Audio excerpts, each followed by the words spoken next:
parte urinaria de la hembra. La parte que forma orina va a ser idéntica hasta donde llega la vejiga. A partir de la vejiga que tenemos aquí, nosotros vamos a ver que la uretra es más pequeñita, ¿no es cierto? E igual va a terminar no en un órgano externo, sino que va a estar un poco metida dentro de esa vulva de esa hembra, ¿sí? Entonces, si comenzamos nosotros viendo, como comenzamos en los perros desde los testículos, nosotros vamos a comenzar a ver desde aquí que son los ovarios. ¿Qué hacen los ovarios, al igual que los testículos? Producir hormonas y producir ¿qué? Los óvulos, que son los que se van a unir al esperma para producir un nuevo ser, ¿sí? Sea en nosotros o sea en cualquier especie animal, ¿ok? Entonces, si nosotros vemos estos ovarios, tienen una forma ovalada, un poco redondeada, y vamos a ir viendo de a poco cómo tienen una cubierta, que es la cápsula, ya saben que es peritoneo, y por dentro una parte que es la más externa, que es la corteza, y una parte medular. En la parte de la corteza vamos a tener que los óvulos, o los folículos más que los óvulos, en diferentes grados de maduración, ¿ok? Esos óvulos, una vez que llegan a ser un óvulo terciario, un folículo de Graf, son liberados y tienen que ser captados por el resto de estructuras que están aquí. ¿Cómo le ven a esta estructura de aquí? ¿Qué forma tiene? Como un cono, ¿como qué más? Miren esto de aquí. Una concha, podría ser una flor, una especie de cosa que está así, ¿no es cierto? Si yo me fijo aquí en el centro, ¿una qué? Un embudo. Voy a ver en el centro que tiene un orificio que va a ser por donde van a entrar los óvulos que son liberados por el ovario, ¿ok? ¿Qué hormonas produce este ovario? Estrógenos principalmente. ¿Y qué pasa cuando ustedes se quedan embarazadas? ¿Qué hormona tienen en más cantidad? ¿Qué hormona tienes ahorita, Paola? Progesterona, porque es la hormona que te hace que se mantenga ese bebé ahí y que Paola no tenga más ovulaciones. Entonces, durante los 9 meses de su embarazo no va a tener más ovulaciones, pero sí va a mantener ese nuevo ser estable dentro de ese útero de Paola.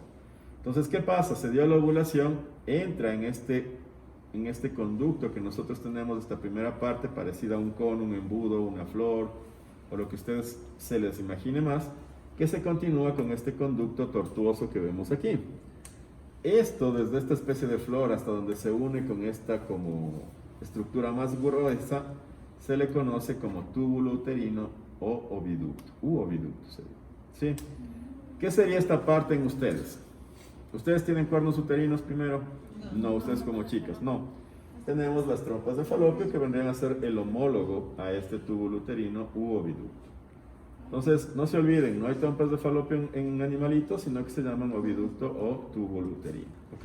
Pero es lo mismo que tienen ustedes en relación a las trompas de falopio, ¿ya? Luego de eso, vamos a ver que esta parte de aquí se divide en 3 partes o 3 estructuras. La parte que parece trompeta, parece una flor, parece un cono, parece un cáliz, parece una manito, que ya vamos a ver por qué parece una manito mañana en otra maqueta que está mucho más chévere, se le conoce como infundíbulo, ¿sí? ¿Ya? Entonces el infundíbulo, que se continúa con el segundo tercio, que es la ámpula, y la parte del istmo, que es la que se conecta con esta estructura más gruesa que ya vendría a ser parte del útero, ¿sí? Entonces, ¿qué tenemos? Túbulo uterino con el infundíbulo, la ámpula y el istmo, y luego tenemos el útero. Pero ¿cómo se llama el orificio que entra el óvulo a través del infundíbulo? Se le conoce como ostium abdominal, ¿sí? Y si yo me fijo aquí en este cuerno cortado, veo que hay un huequito aquí, ¿no es cierto? ¿Sí lo ven? Aquí. ¿Sí ves aquí? Loreto, ¿sí? Ese orificio que conecta el istmo con el cuerno uterino se le conoce como ostium uterino, ¿sí? Pues ostium abdominal, ostium uterino. Y luego viene ya el útero propiamente dicho, que tiene 3 partes. ¿Qué partes serían estos? Cuernos, la parte del centro, que es el cuerpo, y la parte terminal, como en la vejiga, que se llama cervix uterino o cuello del útero, ¿sí?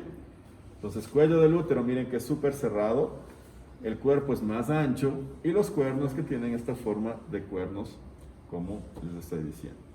Ahora, en esta parte del útero, yo estoy viendo camadas de músculos súper desarrolladas. Entonces miren, la parte interna del útero, la mucosa, se le conoce como ¿qué? Endometrio, ¿sí? Y por eso, ¿alguien tuvo alguna vez una endometritis aquí? ¿No? O ustedes van a escuchar una endometritis, que quiere decir la inflamación de la mucosa interna de ese útero. Tengo la parte del músculo, acuérdense, músculo liso, interna, externa, longitudinal, media circular, que se le conoce como miometrio. Mio de músculo, metrio de útero. Y la parte externa, que sería la parte que está cubierta por el peritoneo visceral, que se le conoce como perimetrio. ¿Sí? Entonces, endo, mio el músculo, peri la parte externa. Y si yo me fijo antes de bajar a la vagina, voy a ver esta especie aquí como de tejido que está aquí. Este tejido que está aquí es el ligamento ancho. Acuérdense del ligamento ancho cuando hablábamos de la vejiga, que ayudaba a fijar la vejiga que está acá. Entonces este ligamento ancho que está aquí ayuda a mantener fija la vejiga con el útero y también con las paredes, tanto de la cavidad pélvica como de la cavidad abdominal. ¿Ok? Entonces este ligamento ancho, miren que está uniendo. ¿Qué nomás? Cuello, el cuerpo y los cuernos. Entonces y parte, miren, del ovario. Entonces este ligamento ancho tiene tres partes. El mesometrio que usa en todas las partes del útero, mesovario que está aquí, y el mesosalpinx, que va a ser una cutícula o una especie de cubierta que va a estar cubriendo al ovario y al oviducto, de esta forma, que se le conoce como mesosalpinx. Y ya vamos a ver mañana más claramente. Pero miren, aquí ya están los ligamentos que estábamos hablando en la vejiga, y que justo ese día no teníamos esta maqueta para que ustedes puedan ver mejor. Pero miren aquí, una vez que se acaba este útero, yo quiero que vean que tenemos aquí este canal que está ¿en qué parte del útero? En el cuello del útero. Este es el canal cervical.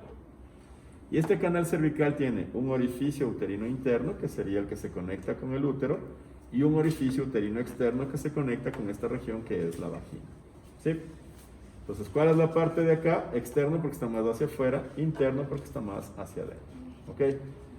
Luego de eso, nosotros tenemos este canal. Pásenme solo el glande del caballo que está por ahí. Cualquier glande puede ser. Préstame los dos pedazos, solo para que vean cómo queda perfecto ahí. Entonces, si yo cojo este glande y ustedes ven aquí, miren cómo queda perfecto ese pene de ese caballo encajado en esta vagina de esta yegua.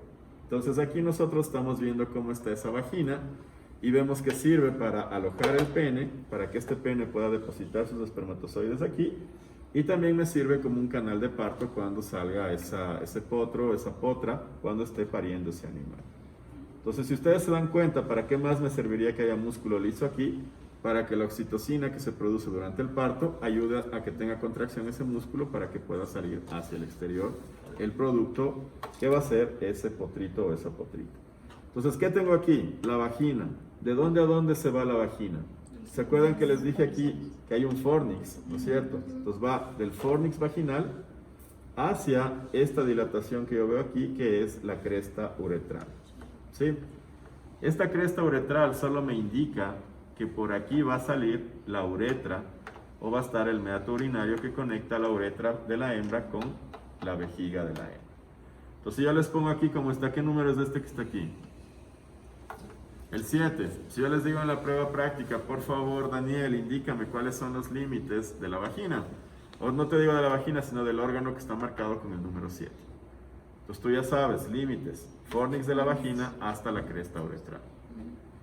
Una vez que llegamos a la cresta uretral, yo veo este otro segmento que estaría entre los labios vulvares y la cresta uretral. Este segmento que está aquí se le conoce como vestíbulo de la vagina. Y ese vestíbulo de la vagina se extiende ¿de dónde? Cresta uretral hacia los labios vulvares externos o hacia la vulva. ¿Qué tengo en este vestíbulo de la vagina? Tengo el meato urinario que está conectando o está mostrando la luz de esa uretra y por donde va a orinar esa hembra, y que está en la parte ventral de este vestíbulo, ¿no es cierto? Y tenemos también esta especie de huequito que está aquí que se le conoce como la fosa del clítoris. ¿Qué es una fosa? Un hueco que está en el piso y que contiene algo. Hacemos una fosa común cuando se muere mucha gente, no tenemos donde enterrar, los metemos ahí. En esta parte de aquí tenemos este orificio o esta fosa que contiene que el clítoris. Entonces, ¿qué tenemos aquí? Fosa del clítoris y el clítoris. Y aquí viene lo que me decía Martín. ¿Cómo busco el lugar para cateterizar estos animales?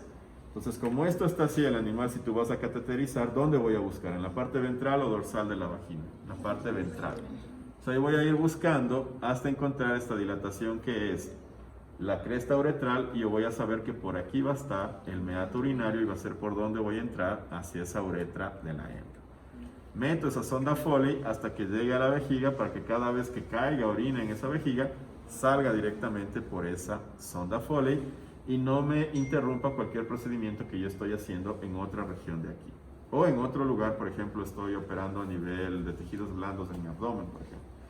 Y no quiero que en media cirugía el perro me moje todo el campo, me ensucie el campo.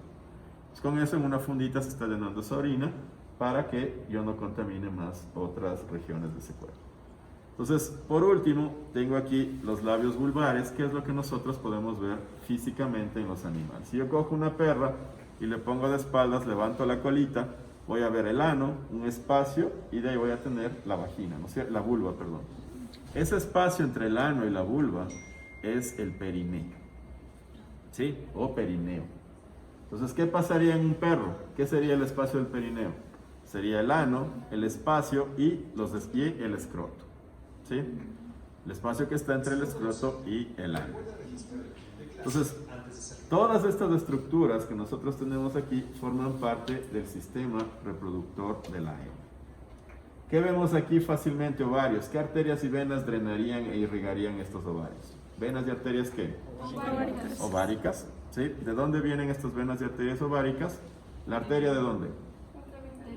Abdominal, aorta abdominal. ¿Y las venas irían a dónde? Vena cava descendente. Y con eso vamos con ese flujo de sangre. ¿Cuántas de estas tengo? Dos, ¿no es cierto? ¿Cuántos testículos tengo? Dos. ¿Cuántas glándulas adrenales tengo? Dos, ¿no es cierto? Porque son en cada riñón. Eso les digo porque cuando veamos sistema circulatorio, nosotros vamos a ir tratando ciertas arterias y venas que nacen de la aorta y que van a irrigar órganos pares. Entonces, ustedes ya saben cuáles irrigan órganos pares en el abdomen: riñones, adrenales, ovarios y testículos, ¿sí? Con eso ustedes ya saben esas ramas de dónde se originan.